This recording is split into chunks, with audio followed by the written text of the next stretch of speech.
I'm just going to start off. A lot of this is about managing major events, and everything we're going to talk about is obviously very much from the police perspective, but just to put the caveat on that, everything Stuart's just said about we can't succeed without partnership, we can't succeed without businesses working together, we can't succeed without particularly communities working with us. So although it's a 20-minute sort of flash through how we do it from a policing perspective, please, in the spirit of today and in the spirit of everything we're trying to achieve, understand that it's not just how GMP do it. We couldn't do any successful things we do without the massive partnership support that we get, particularly from people in this room and within the city itself. Okay, I'm going to start off just about, well, what is a major event? And we're lucky in Manchester, or unlucky depending on which responsibility you have, that we have a fair few major events to deal with, either pre-planned or spontaneous, and for all sorts of reasons why we can get together to manage things. What I would say is, reputation-wise, this city, this partnership, this force, all the key people who deliver on these things have such a really good reputation in terms of delivering the most complex events in the most challenging circumstances. So we are standing from a really high pedestal in terms of reputation, which is great, but also means it's a long way to fall when we don't quite get it right. So let's just have a look at what is a major event. Okay, a couple of minutes, and this was the Stop the War demonstration in 2006. 25 to 30,000 people walking around our city. So what does that look like?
Big event, looks a bit dated now, some of the footage, but as you can imagine, a lot of work doing in terms of the planning. But today isn't just about saying how do we plan events.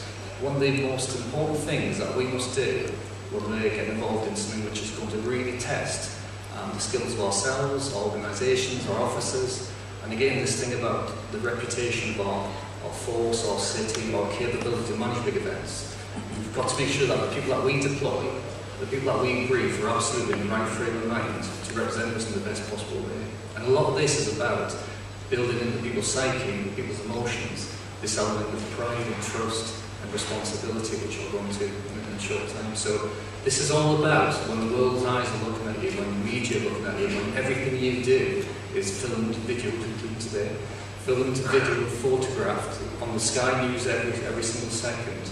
You've got to be doing the right thing, you've got to be seen to be doing the right thing, and you've got to be seen to be fair and absolutely proportionate in everything we do. So this is more about how do we make sure that our people deliver for us in the most complex, challenging times. This next slide depends on the audience. Some people don't recognise this one, but I think all right. It's good for most people. When we're dealing with public order operations in particular, we have a manual. Everything in the police has to have a manual, has to have a document, has to be, this is how we do things. And in the main it's guidance and it gives you frameworks, but the real test is how you apply it and how you then use it to achieve your objectives as best as possible. And within the public order manual there are 25 tactical options. And number 1 is talking to people, so we do a lot of that. And number 25 is shooting them, is killing them. So you can imagine when we're doing any operation, something between 1 and 25 is where we need to be. The reality is, obviously, listen, you're really desperate. You do the first 24 in most operations that we do. But what we actually do when we're doing this is we're putting our staff in a position where we're asking them to make big decisions. We're giving them the training, the capability, the equipment to do that. But we've got to make sure that when we set them off on loose into the public domain, and under that spotlight, that they're briefed and they're ready to deliver for us, and that they have the responsibility to absolutely do what is necessary in circumstances. And we look at what happens in some other areas of the country where during major disorder or disturbances, the actions of the police can be questioned, it can be challenged, and we see some of the outcomes which are less than favourable in terms of some of the police actions. But this is all about understanding that red list and understanding how people perform when suddenly they're being put against 30 officers in a line with 30,000 people behind them. You've got to understand how that feels, but make sure obviously that they still perform the best of their abilities. Do you know the common theme is how much we all love Manchester? I do think that there is this real civic pride and this real sort of need to want to do the best thing for the city and maintain the brand that we always talk about. And that's particularly important for me because you probably get that I'm not from Manchester, but I've spent more time in Manchester than I have anywhere else over the years. And it's really important that when we're deploying officers who aren't just not from Manchester, but on some occasions not from Greater Manchester Police, that they understand the responsibility that comes with walking on our streets, and they understand the responsibility that comes with making sure that when we all go home, we've left the city in the safest possible way that we can.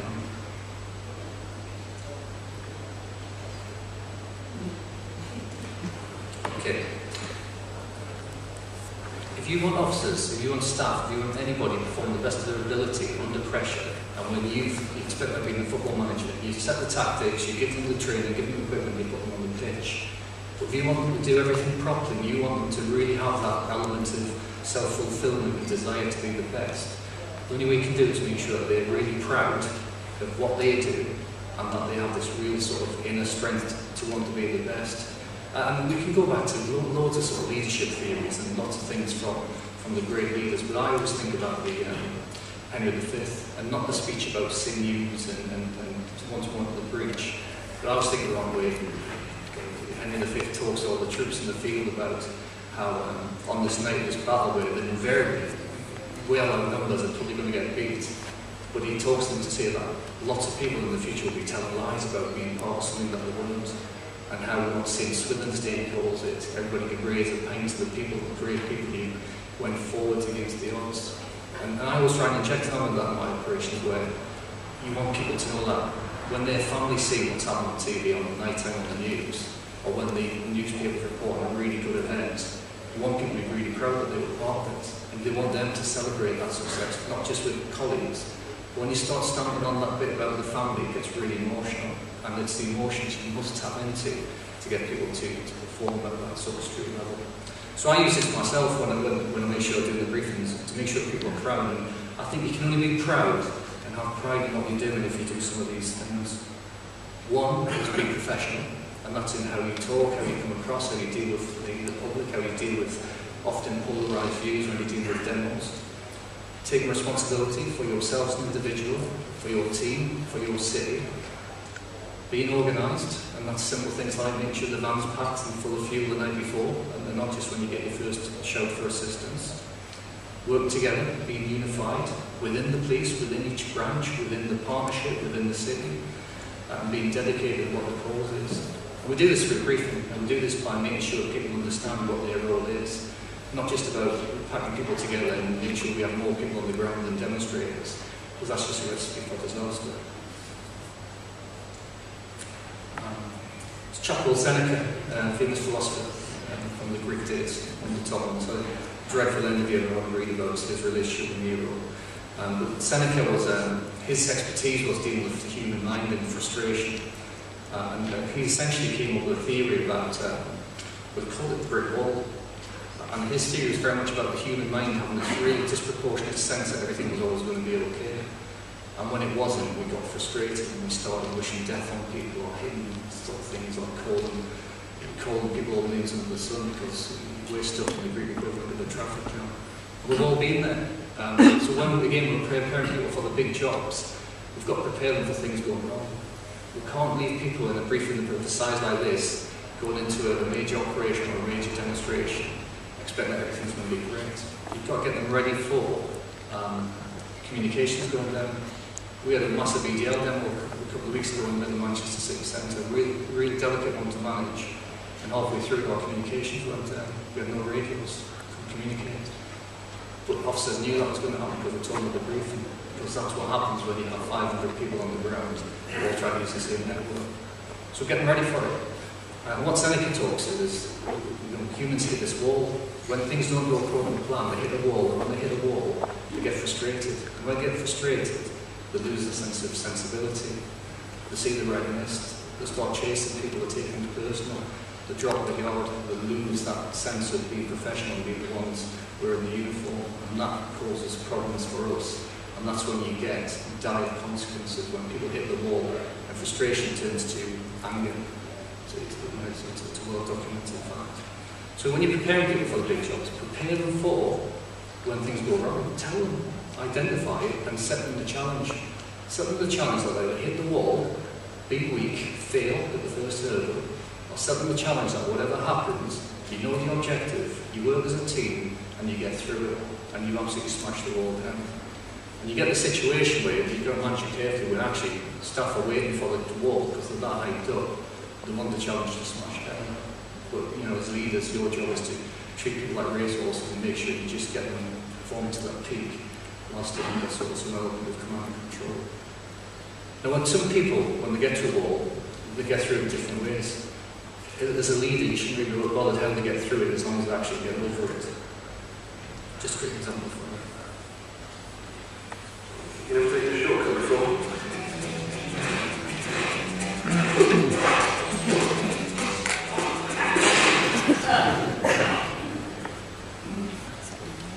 Maybe gets a bigger laugh after so. Oh, sorry, just on the theme of philosophers as well. There was another French philosopher called Jean Thought, who had a different sort of look on things to Seneca. And what he recommended was every day when you wake up in the morning, you should swallow whole a live, large toad. And for the rest of the day, nothing will feel so bad. We've thought about it as a tactic, but at the moment we're still just about getting back with Great Manchester Police at lunches. I'm just leaving that up for a while because I think it's a nice picture. Right, okay, listen, we've been on it for a while. I know that much longer to go. We just need to get the engines level up. for the experience that are following us. So just very quickly, before going to the last bit, just ask everyone to stand up because we've just got a really quick sort of task for you to do. It is a quick one, honestly, nobody will be crazy to do it.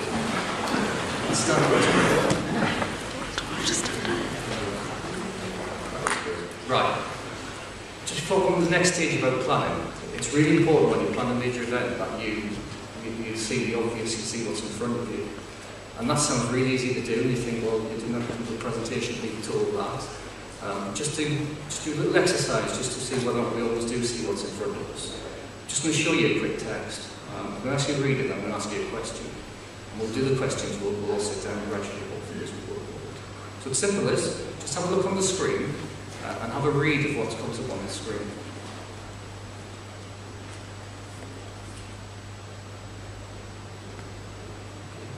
Now you've had a read of it, just have a look at it and count the number of F's. F for Freddy.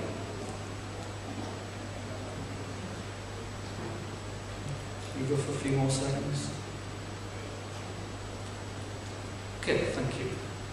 Right, sit down. If you saw, if you saw, let's say 2 F's, sit down. Okay. If you saw 1 F, sit down. 4 F's. Oh, now we're on. Right, at this point, if you've seen this exercise before, sit down. Thank you. That would be such a hollow victory. Right, has anybody seen 3 F's? No. Anybody see 7? 8? 5? There's 1, 2, how many people in this room? About 200 people who have said they don't see what's right in front of us. How many have you seen? 6? 6 F's. Are you all standing in front of just lounging at the back there? Lounging. Did anybody see 6 at the back? Right. There are 6 F's. So we'll have a look at it. Can you see them?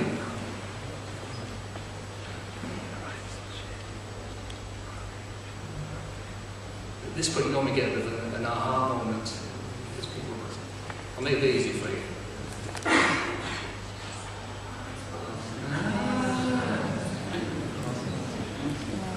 Yeah, 1, 2, 3, 4, 6 F's. It's well done, you 3 people, you've got 6. That's about right. 96% of the population see 3 F's apparently. So it's all that is the word of. It's such a small, commonly used word that it's implanted within our sort of mind, within our brain. And because we see it use it that much, it's just registered in there as a sort of normal response. It's 22 speed reading. The reason I put that in is just to say, if you're responsible for a major event, with all the risk and all the threat that's associated with it, don't take things for granted. Don't think that you've got in your plan that covers everything. Test it, review it, get somebody to critically examine it, get somebody to do an engineering brief, make sure that the sort of thing right in front of you is being covered. You saw that sort of protest earlier, 30,000 people walking around the streets of Manchester. I think the day before we suddenly realised we hadn't closed the roads. On the day, Wes will vouch for this, we suddenly forgot about the Metrolink. We haven't closed the Metrolink down. People have got really long banners with metal sort of poles going under the Metrolink wires. So all this sort of thing on the day was, we should have seen that, we should have that coming. We've learned from it, but it's just really sort of bringing home the point. We don't always see what's right in front of us, as has just been proved with a relatively simple text.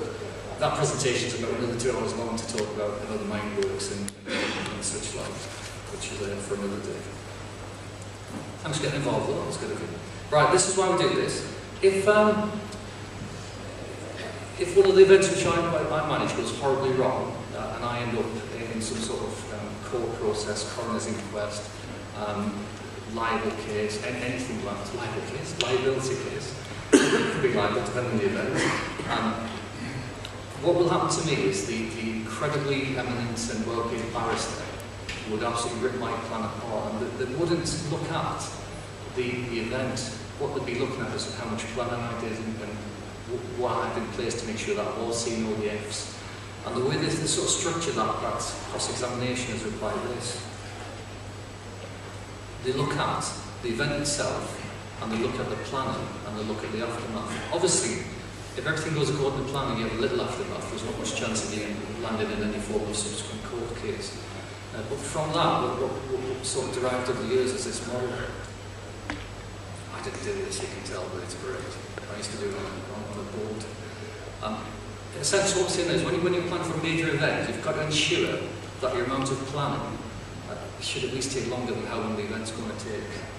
So if you look at the triangle there, you should do a lot more planning than the length of time you think the event's going to take place. The Stop the War March that we showed you the video of, the event itself probably lasted about 3 hours from people arriving, forming up, marching, taking us by surprise and having what they call the die-in, as you saw, whilst all the time Tony Blair was watching out of the window at the conference centre. So the planning for that probably lasted about 6 to 8 months. That's why we use the music way we when September ends.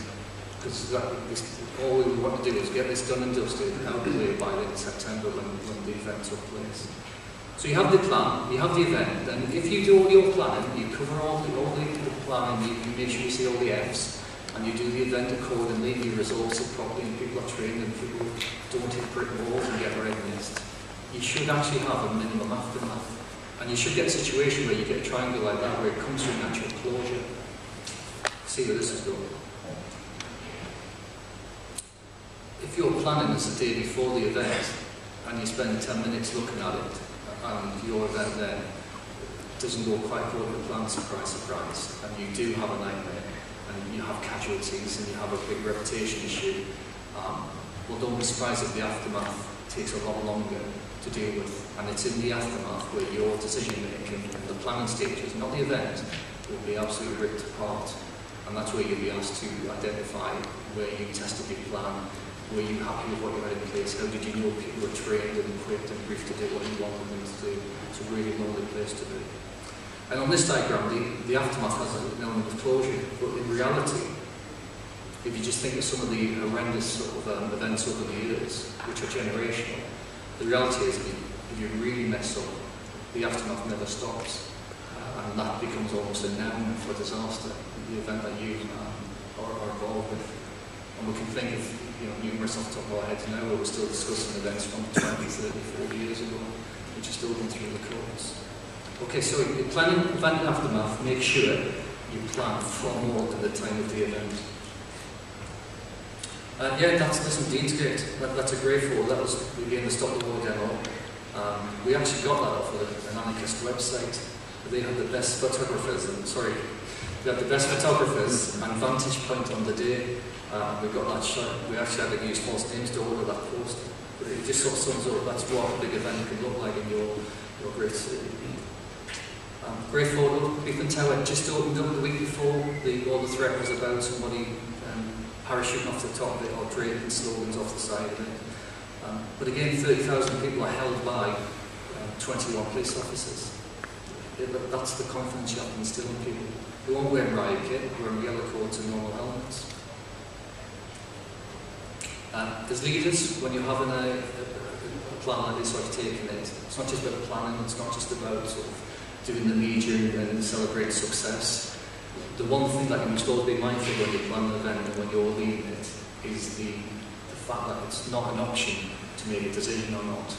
And the staff that are working for you and are willing to sort of put their neck on the line for you demand decisions. So you can have a plan and you can sort of have a rough idea of the framework that you're going to work to.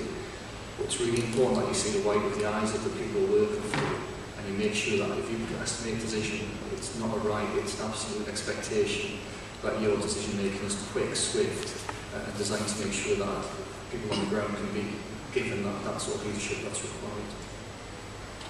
And again, some of the ethos to Lord Stewart and what's gone through the form of today, nobody can't afford to be at the top of the game on a major event at all levels. And we always talk about not having any passengers, and if one person decides to not perform to the best of their ability, or if one person decides to see the red mist, or the whole operation will fail, because that's the one that will get on TV, that's the one where we'll have a potential critical incident, and that's the one where we can have the aftermath where the triangle never stops.